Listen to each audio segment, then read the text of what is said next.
Te damos una cordial bienvenida a The Tres Amigos Café, el podcast informativo con todos los temas que te interesan.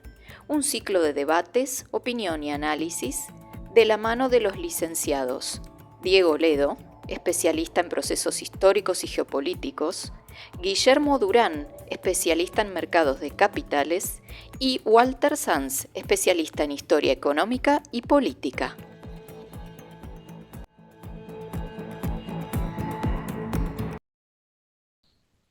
Bueno, muy buenos días a todos. Estoy muy feliz de reencontrarme con mis compañeros y con los oyentes. Muy buenos días. Guillermo, ¿cómo estás? ¿Qué tal? Muy buenos días, muy bien por acá. Vos, Dieguito, ¿cómo te va? Muy bien, acá con el cafecito. Disculpen, estaba justo dando un sorbo. ¿Cómo están, muchachos? Muy bien, bien, bien. Bueno, me alegro. Estamos todos dispuestos para empezar este desayuno otra vez más, ¿no? Sí, Sí, sí. perfecto. Bueno, bien. Y hoy lo que nos trae acá a nosotros es un poquitito la presentación del título del podcast, que es Libertarios Día 362. Estamos a nada de cumplirse un año de este gobierno de Javier Milei. Y bueno, la continuación del título eran 4 ideas para ver cómo hacemos de Argentina un país grande nuevamente. Primero, como siempre, vamos a comentar un poquitito el arte de tapa de nuestro podcast. Es el cuadro de Blanes sobre Roca y la conquista del desierto. Y a la producción le pareció que podía estar bueno. ¿Por qué? Porque todos sabemos que Milei reconoce como una especie de rumbo a seguir a la generación del 80 de la República Argentina, con Julio Argentino Roca a la cabeza. Y qué mejor que evocarlo con este cuadro de la conquista del desierto, donde se lo veía a Roca, en este caso con la figura de Javier Milei, liderando esta conquista. Bueno, a diferencia de Roca, Javier Milei no está conquistando un desierto, está conquistando no solo el poder en la Argentina, como lo hizo ya hace casi un año, sino que está conquistando la inflación, muchachos. Así que ahí va, secundado por sus grandes escuderos, Sturzenegger, Caputo, Patricia, y bueno, ahí van conquistando, ensanchando los horizontes de la soberanía nacional, se diría. Pero bueno, vamos a hacer brevemente, antes de comenzar la charla de todos nosotros, un pequeño balance de lo que ha ocurrido hasta acá. El Milei hasta ahora, el gobierno libertario hasta ahora, ha dejado claros y oscuros entre los puntos a favor, o si se quiere, vamos a empezar al revés, por los puntos en contra de Milei. Podríamos hablar de que en lo que va del año la pobreza subió del 45 al 53%, incorpora 5 millones de nuevos pobres, ¿sí? En lo que va del año la producción de acero cayó un 22%, solamente en octubre la laminación en caliente cayó un 17%. Hombres que saben un poco más de economía que yo, Roberto Kachanowski dice que no hay un plan económico, ¿sí? Que sí hay un plan de carry trade financiero, y ni hablar de la caída en lo que es la obra pública, que está prácticamente paralizada. Y dejamos para el final lo mejor, los puntos a favor, los claros. Vamos de los oscuros y pasamos a los claros del gobierno de Milei. ¿Qué es lo positivo el día de hoy? El índice de confianza en el gobierno viene en aumento. En octubre y noviembre ha aumentado, ha solidificado la base de apoyo que tiene nuestro gobierno. La importante baja en la inflación, ¿sí? Es otro gran punto a favor del gobierno. El Banco Central en los 2 últimos meses viene recurrentemente teniendo saldo positivo, comprando dólares, algo indiscutido. El blanqueo tuvo un éxito maravilloso, más de 20.000 millones que se han conseguido ingresar a las arcas. El riesgo país, ni hablar. Tenemos una baja importantísima, perforó los 800 puntos, y que no es poco esto tampoco para Milei en el contexto internacional, el triunfo de Trump, lo cual puede abrir y hasta incluso hacer más suaves las negociaciones con el FMI. Pero bueno, no quiero seguir más, no quiero aburrirlos. Eh, Le voy a ceder la palabra a alguien que sabe mucho más de esto que yo, mi compañerazo, Guillermo. ¿Qué opinas, Guillermo? ¿Qué ideas tenemos nosotros de mejorar esto, ¿sí? ¿Qué idea podemos aportar para que la Argentina vuelva a ser grande? Incorporar algo nuevo, modificar. Tenés la palabra vos, Guille. Bueno, muchas gracias, Walter. Vamos a repasar un poquito los hitos económicos de este primer año de Milei. Como bien decías, la baja de la inflación es uno de ellos. ¿Sí? Tenemos que tener en cuenta de dónde venimos. Recordemos que cuando comenzó el año en enero, la inflación fue del 20%. Y el último dato publicado, que es el de septiembre de este año, ya la inflación está en el 3,5%. Es una baja realmente considerable y tenemos que tener en cuenta que es un proceso que está en marcha. ¿Sí? Hay credibilidad de que esa inflación va a seguir bajando, va a ir al 2, luego va a llegar al 1 y efectivamente hay confianza en que se va a llegar a una inflación mucho más baja. Esto viene atado a la disciplina fiscal, ¿no? Al equilibrio fiscal que está logrando también el gobierno al reducir la emisión monetaria, al buscar los superávit gemelos, estabilizando de esa manera la macroeconomía. Como bien decías también, el blanqueo de capitales fue sumamente exitoso y esto me da pie a la idea que tengo para traerles para una Argentina mejor, que es el desarrollo del mercado de capitales. ¿A qué me refiero con desarrollo? A que haya muchos más inversores, que realmente sea mucho más grande el mercado de capitales que lo que es actualmente. Si tomamos países como Estados Unidos, que es el gran líder de los mercados de capitales, allí un 55% de la población invierte en el mercado. Esas historias que contaba Diego, de que el taxista le comentaba a un pasajero en qué acciones convenía invertir, realmente son reales, porque todo el que puede toma el mercado como una posibilidad de capitalizarse, de formar su jubilación, de formar algún ahorro para los estudios de los chicos, para comprarse un auto, una propiedad. Ahora, ya cuando vamos a recorrer el mundo, hay algunos países anglosajones en los cuales la inversión también es alta, como ser Reino Unido, Australia, que ronda el 30-35%, y luego ya va bajando. Uno de los líderes es Japón, con el 15% de la población que invierte en el mercado.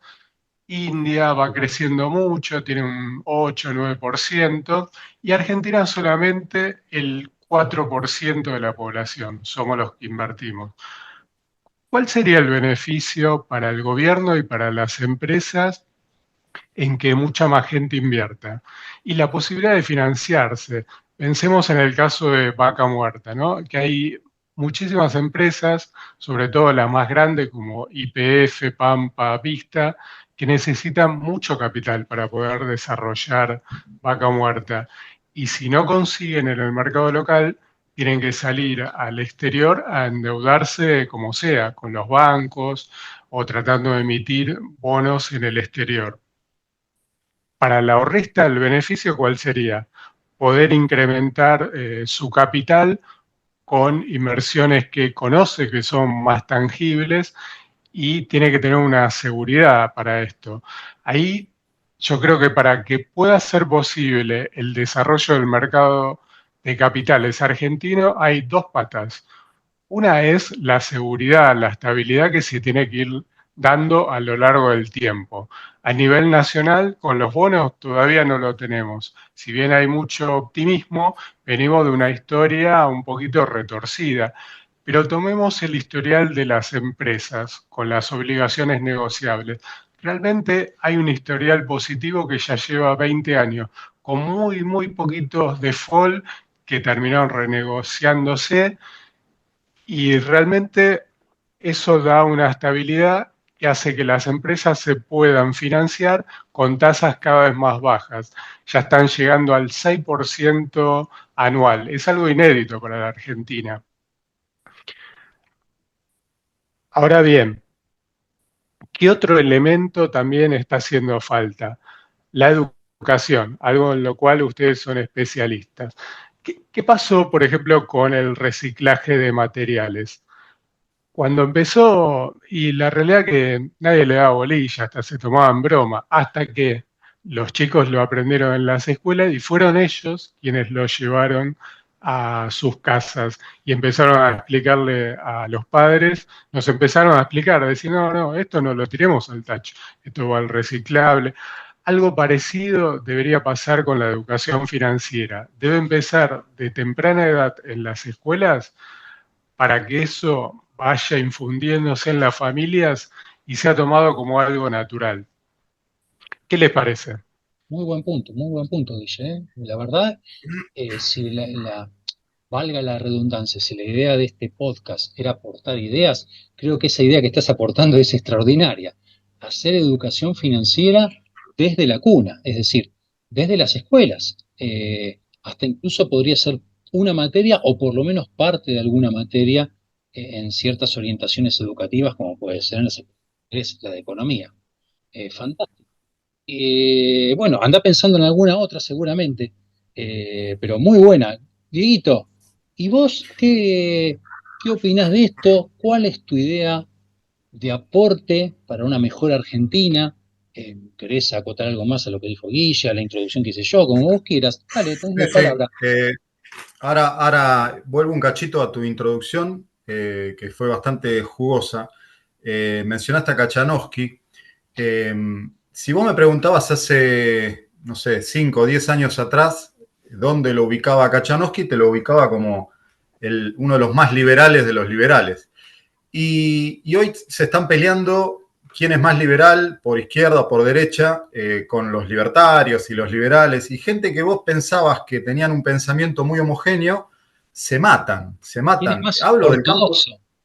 claro, hablo del campo liberal, ni siquiera te estoy comparando con un keynesiano, no, te hablo del campo liberal. Y entonces me doy cuenta que también, no quiero entrar en la lógica del gobierno que habla de econochantas o ensobrados, no, yo no voy por ese lado, pero sí entiendo de que me parece que hay también muchas críticas y contracríticas basadas en cuestiones de ego. Eh, digamos, me hace acordar un poco cuando en épocas de estudiante, vos debés recordar, Walter, se discutía entre el rector de nuestro instituto con el arquitecto de Paula si Lomas se llamaba Lomas de Zamora o Ciudad de la Paz, y había libros y libros que cada uno escribía y uno le contestaba al Inconducente, otro. un debate Hoy lo inconducente. veo 30 años después, 20 años después, y digo, cuánta energía egocéntrica para no llegar a ningún resultado. Me parece que también escucho economistas a favor o en contra que hay mucha pelea de ego y poca objetividad. ¿Por qué digo esto?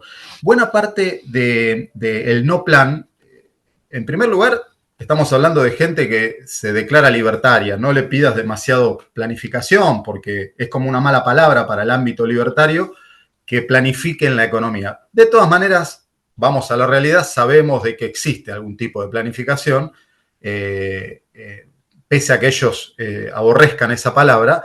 Y esa planificación es un plan de transición, es un plan de estabilización. Lo que estuvieron haciendo en este 2024, yo entiendo que es un plan de estabilización y que dio buenos resultados en gran medida. En la balanza creo que es positiva, más que negativa. Y con respecto a la crítica, en relación a la producción de acero. Tomo ese ejemplo, hay muchos otros, pero tomo el ejemplo que vos lo tomaste. El economista Di Stefano lo explica muy bien. Suele decir, entendamos que pasamos de una economía casi hiperinflacionaria a una economía más liberal, más equilibrada. La lógica de la economía del 2023 era una lógica de acumulación de stock, de superproducción fabril, porque la manera de protegerte era teniendo mucho stock, mucha producción antes que encarezcan los insumos importados y después vas viendo cómo la vas vendiendo, pero vos te estoqueás en gran medida con tarifas subsidiadas, con el dólar subsidiado para traer insumos. Claro, vino el 2024, cambió el chip económico, esto lo explica Di Stefano, yo lo O estoy sea, Dieguito, citando. Dieguito, para el oyente, perdona que te interrumpa, para el Sí, sí. oyente, lo que vos estás diciendo es que las empresas engordaban una producción que en el corto plazo no tenían previsto ubicar, pero lo hacían solamente porque la coyuntura les era conveniente, ¿no? Exactamente. Creo que era una manera de supervivencia. Tampoco los voy a condenar por hacer eso. Entiendo que la burguesía argentina se tiene que adaptar a los vaivenes de la economía. Entonces es normal que en 2024 haya una caída en la producción terrible en un montón de áreas, porque tiene que ver con que ante una recesión que duró prácticamente hasta abril y mayo y fábricas sobreestoqueadas, y era obvio que la producción iba a pararse completamente, hubo turnos enteros suspendidos, pero me parece que no tiene que ver con un problema del plan, sino que es la naturaleza propia del plan de estabilización, el costo a pagar era este. Y sin embargo, más allá de que yo entiendo la gente que ha quedado desempleada y lo que cuesta llegar a fin de mes, a todos nos pasa, vivimos todos acá, creo que los costos fueron inferiores a lo que la mayoría creía. Porque yo recuerdo cuando en marzo, en febrero, había mucho chiste bastante morboso con respecto a... Recuerdo una persona comiendo pochoclos en la playa, no voy a dar nombres, diciendo, bueno, esto es como Semana Santa, no sabemos si cae en marzo o en abril. Hay que comer pochoclo y esperar, esperando que explote todo por el aire. No sé si se acuerdan de esa escena a principio de año. Un militante kirchnerista lo decía, bastante conocido.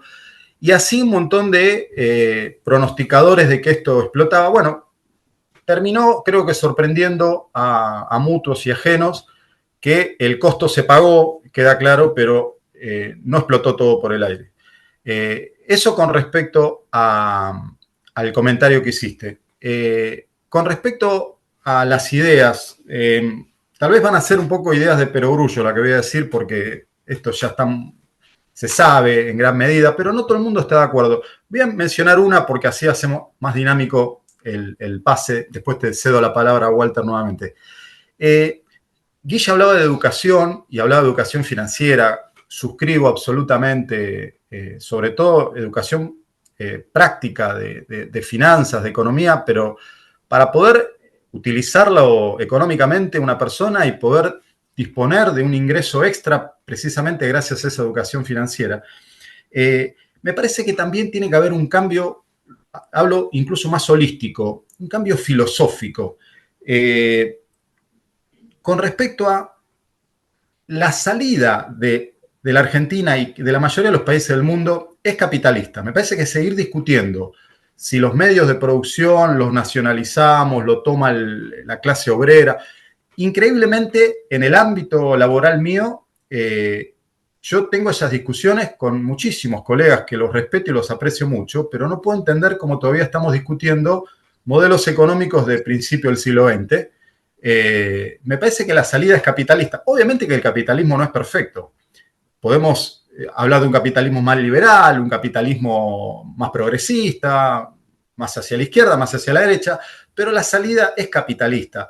Si uno quiere desarrollar un país y que el desarrollo humano acompañe y la calidad de vida de la población acompañe, tenemos que dejar de ver al empresariado, al emprendedor, como el cuco explotador, el burgués cerdo capitalista explotador, que él es rico porque los demás son pobres, o mejor dicho, esa idea de que la economía es de suma cero.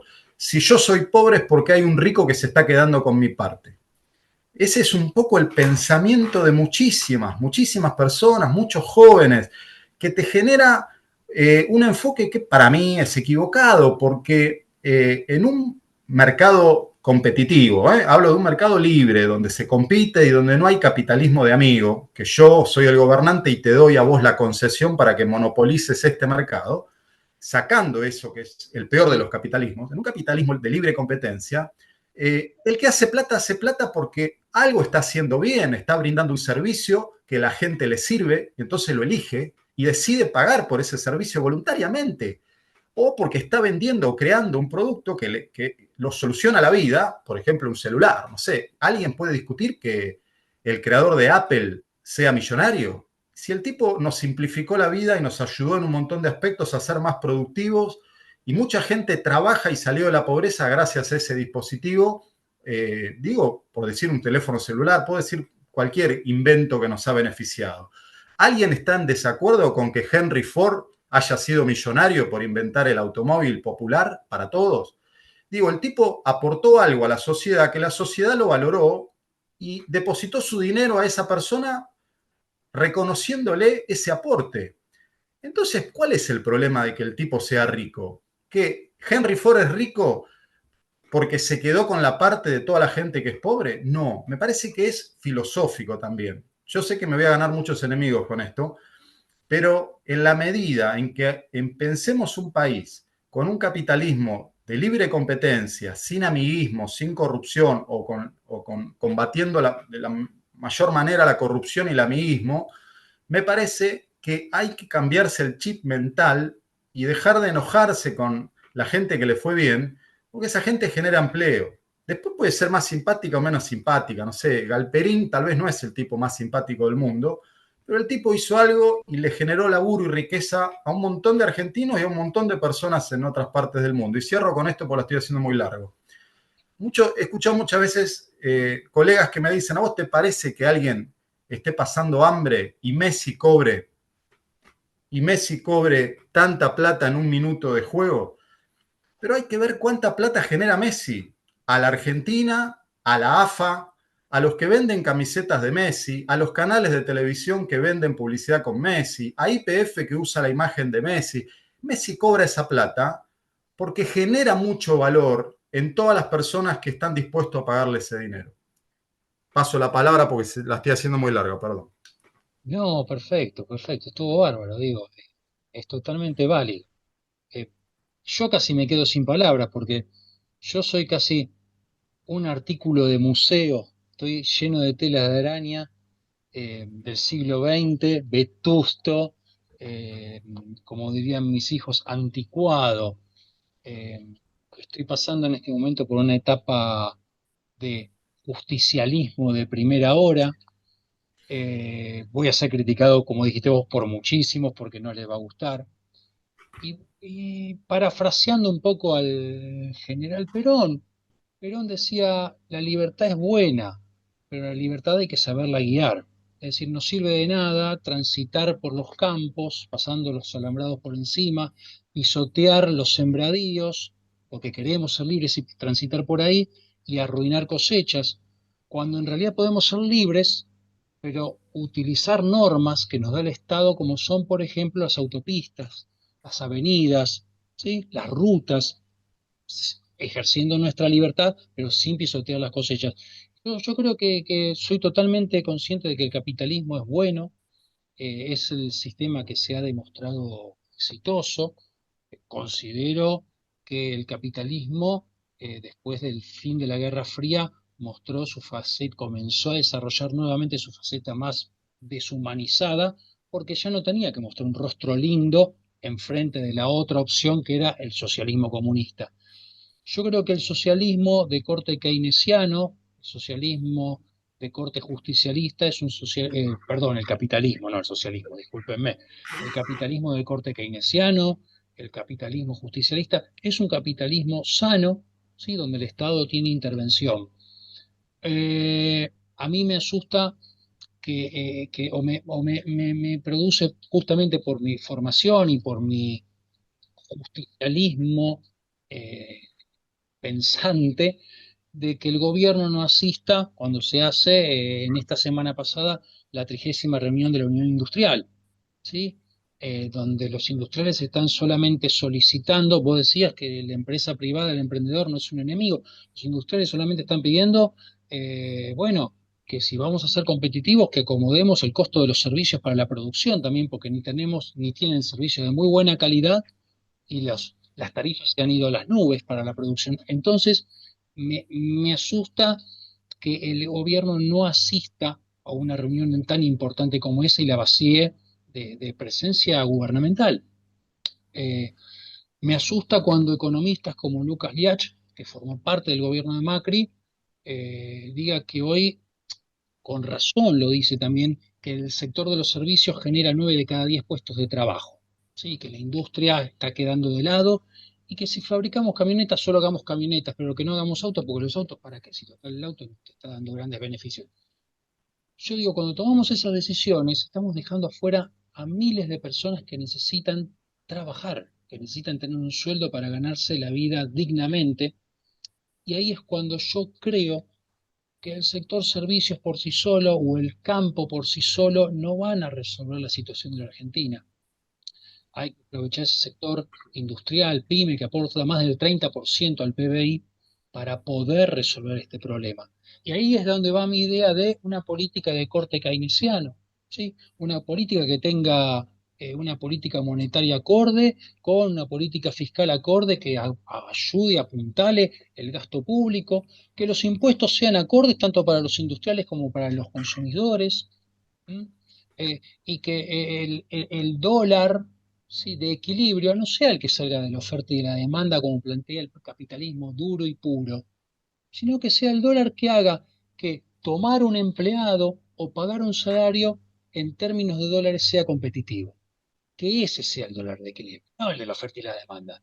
Que sea el dólar de equilibrio el que permita que Argentina pueda exportar bien, ¿sí? Y obteniendo ganancias para los sectores que exportan, que pueda traer insumos de afuera a precios razonables. Nos estamos encontrando con problemas, ahora Brasil está devaluando, ¿sí? Llegó a 6 reales el dólar, eso nos va a generar graves problemas. Entonces, yo creo que, insisto, tengo muchas telas de araña encima mío, soy casi un aparato de museo, pero creo que el keynesianismo no es que pasó de moda, es que dejó de ser funcional, ¿sí? Porque nos encontramos, después del fin de la Guerra Fría, con esta revolución neoconservadora, en un mundo en el cual el cuco del socialismo había dejado prácticamente de ser competitivo. Entonces el capitalismo podía darse el lujo de dejar su parte humana, de esa parte de estado de bienestar, para transformarse nuevamente en un capitalismo de sálvese quien pueda, ¿sí? El triunfo del más apto.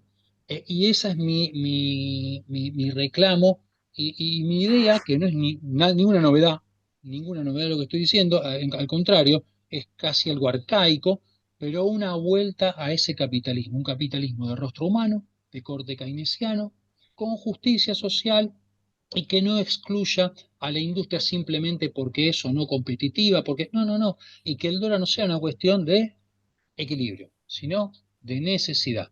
No sé, Guillermo, seguramente vos vas a aportar algo mucho más novedoso que lo que puedo decir yo, Guille. No es muy novedoso. Es algo que, por ejemplo, países como Uruguay lo vienen aplicando desde hace 20 años con muchísimo éxito, que es la estabilidad. Ya sea un gobierno más, más libertario, más de derecha, o más de los primos de Walder, o sea, más de corte justicialista, creo que todos buscan lo mismo, que es mantener las instituciones, buscar que se conserven ciertos acuerdos logrados. De esa manera no hay grandes sorpresas. Yo estuve hace muy poquito en Uruguay y la verdad que había cero alteración con respecto a las recientes elecciones. La gente no está esperando grandes cambios, pero eso es positivo. Entonces, están de acuerdo en un montón de cosas que les salieron bien. Están de acuerdo que las instituciones no las puede manejar un funcionario de turno y torcerles el rumbo completamente. Están de acuerdo que funcionarios de carrera que tienen un periodo, por más que cambie el gobierno, tienen que seguir, completarlo. Después, en todo caso, lo renovará el gobernante que asumió. Así que esa es la idea, es una idea que parece simple, pero en realidad no lo es. Debería haber un gran acuerdo de muchos sectores, obviamente de todo el arco político, pero también de muchos otros sectores que apoyen esa estabilidad. ¿Estás de Queda acuerdo? mucho resulta claro, Walter. Dicen que los países que consiguieron ganarle la inflación de forma sostenida son los que consiguieron algún tipo de acuerdo. Exacto. Sí, cuando no hay pujas entre los distintos sectores, la inflación se vuelve más fácil de controlar. Sí, Así, yo creo bueno, que. Perdón, Guille, perdón. sí, Termina. No, dale nomás, Diego. No, decía que en relación a lo que están diciendo ustedes, me parece que se puede sintetizar en que la clave es el equilibrio macroeconómico y después cada gobierno, cada partido tendrá una mirada un poco más progresista, un poco más liberal. Eso está pasando en Uruguay, precisamente, Guille, vos lo mencionaste bien. Ahora hay una alternancia con el nuevo presidente, pero vos te mantenés dentro de los cánones del equilibrio macroeconómico. Por lo tanto, mientras no hagas desbordes muy para un lado, muy para el otro, la clave está en el equilibrio macroeconómico. Después, la gente, la democracia elegirá qué tipo de perfil quiere. Bueno, gente, acá les han hablado 3 personas de la campaña bonaerense que no han dado clases en Harvard, que no trabajan en Princeton, pero bueno, tenemos nuestras ideas también que pueden ser muy útiles. Le dejamos a nuestros oyentes ahora, porque el podcast hablaba de 4 ideas, acá presentamos 3, nosotros somos de 3 Amigos Café. Por favor, la 4ª idea, querríamos que nuestros oyentes la aporten pasándonos justamente lo que ellos piensan en nuestro chat, así nosotros vamos leyéndolas y haciéndoles algunos comentarios y sería un aporte que nutre a todos por igual. Bueno, nos despedimos y les deseamos a todos el mejor fin de semana posible. Hasta la próxima.